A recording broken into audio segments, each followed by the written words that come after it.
And this is the page in this new theme, and you'll see it's actually a pretty nice theme.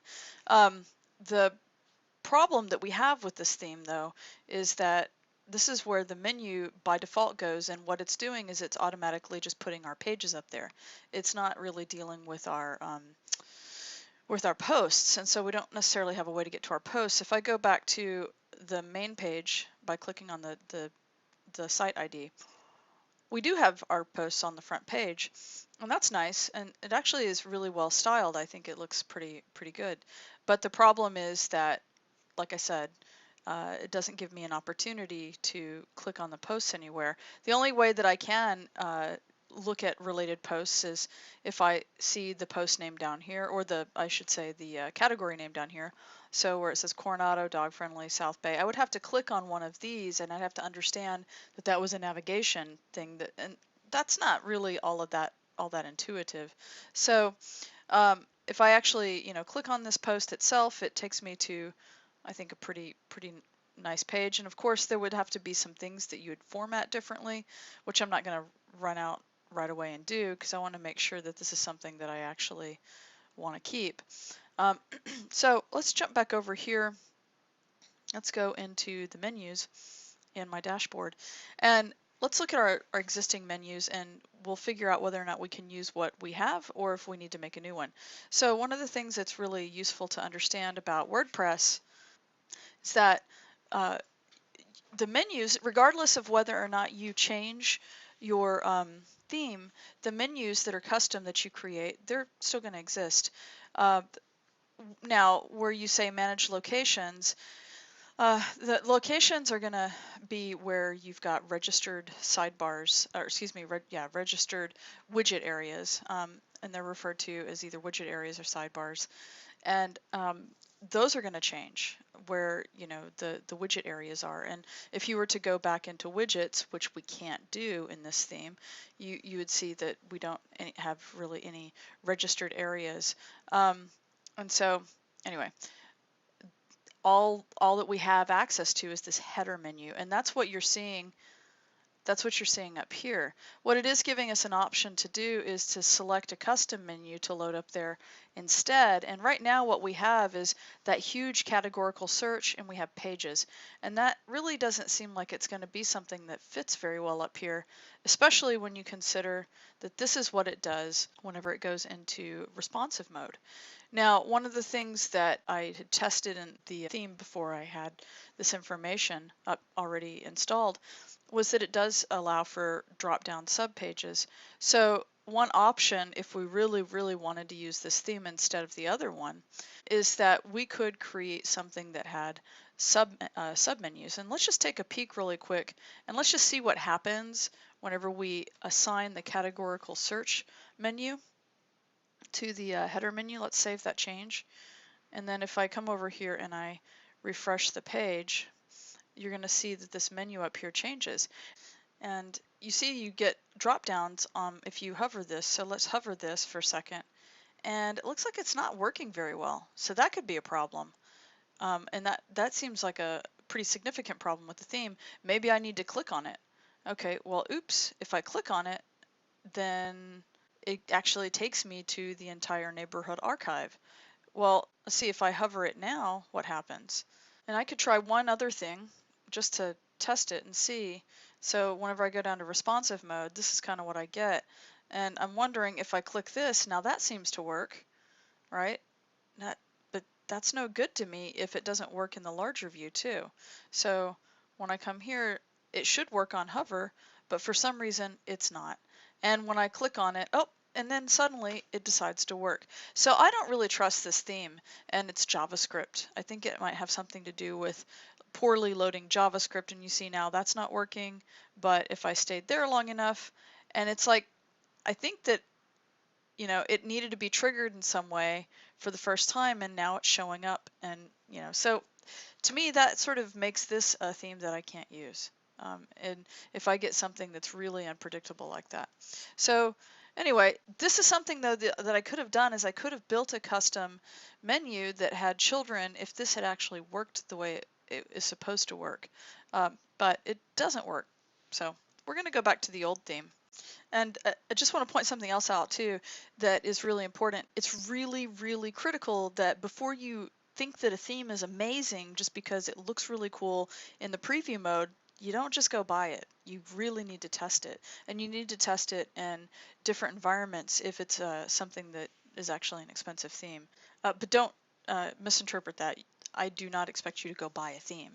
But for those of you who are interested in purchasing themes, that is a good best practice.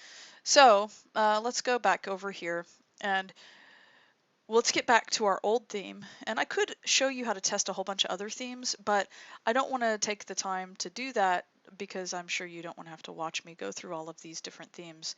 But it is really important now. I hope that you see how important it actually is that you test your themes in different ways on your with your actually existing content. I mean, it's really nice to have this WP example content that we deactivated earlier. It's nice to have that installed so you can sort of do quick theme testing, but whenever you actually care about the way that the content is delivered, then that's when it really, really matters that you go and you actually test your theme appropriately. Let's go ahead and do a refresh here. And the reason for that is that you know, you're going to have to make some decisions about like your menus, and your navigation is everything on a website. I mean, if people can't, find their way around, then it's not a very usable site. So you really need to test all these things out, because not only does it affect the way things look, but it also affects the flow of the content, the way that the content is delivered, and the way that it's found and used, and everything. All right, so the theme is more than just a skin, and that's really important to understand and embrace.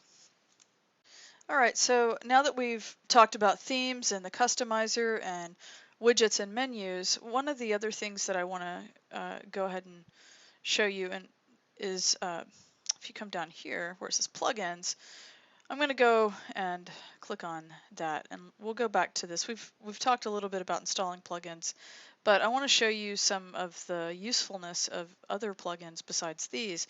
So this one, the SSH one, allows us to actually use our website in a normal way because we are under SFTP, or secured area.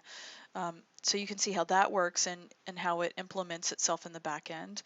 And you've seen how WP example content works, and it's a little bit different in that whenever it's activated, it pulls something in over here.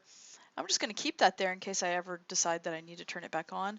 But ultimately, when you're done with this, it's a really good idea to delete it, because you can always go back and reinstall it. It's a smart thing to delete the things that you're not using, and then that way you don't get confused about what's really important. Because if you're testing out lots of plugins, you could have like many, many plugins. Something I want you to be really careful about is that you don't ever, just like themes, you don't ever want to get a plugin that is not available off the WordPress.org site, or one that you can't get from basically from browsing this backend. Like whenever we go up to add new, if you can't find it under the add new, then that means it's not available from the WordPress repository, and that means that WordPress has not signed off on it. So do not use something that WordPress hasn't said is okay. Even some of the ones that WordPress has said is okay, some of those have vulnerabilities and issues, but at least they don't have known malware, for instance. Akismet is something that comes with your WordPress installation, and you have to sign up to get a plan.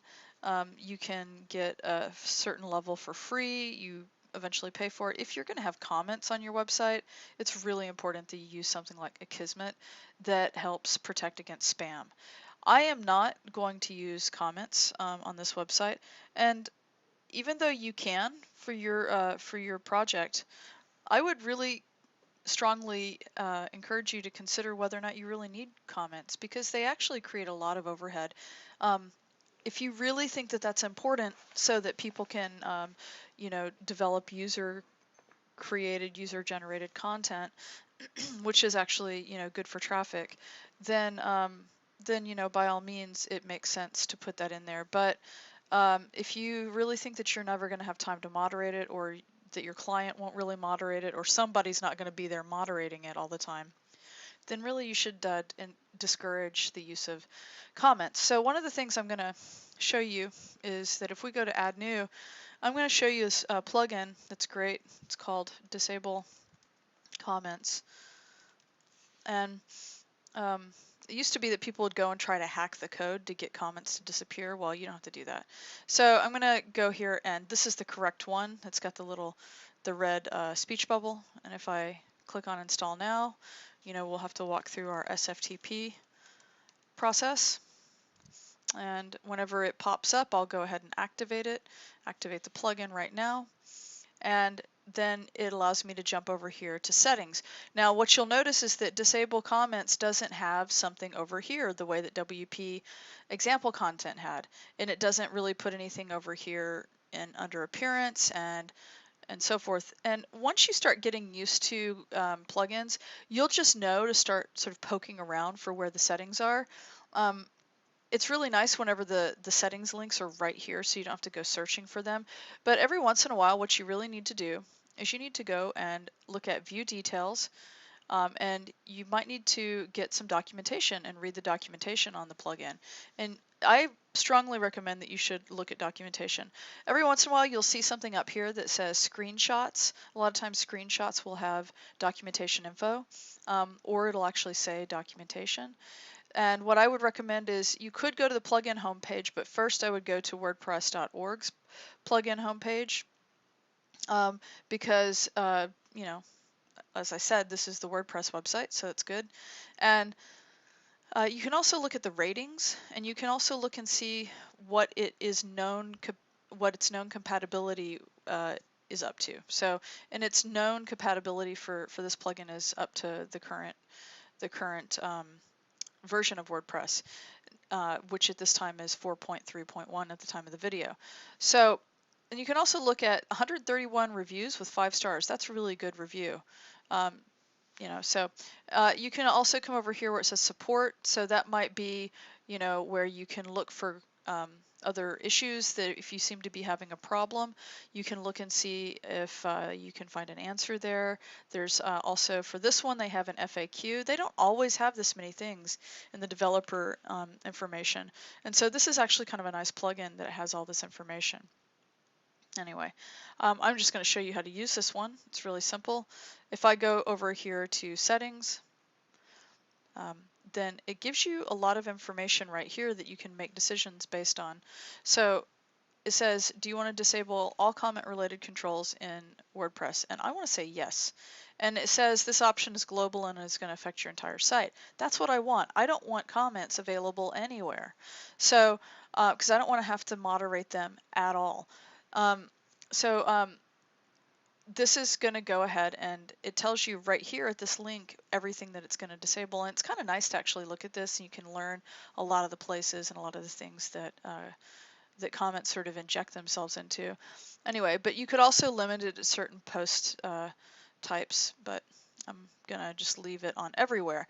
And then persistent mode you don't necessarily want to do because it's really gonna jack your database. But what's kind of nice about this is if you know absolutely you're never going to use comments, the thing that's kind of good about using this is that it really makes it impossible for somebody to hijack your database because it's going to go and modify your database permanently.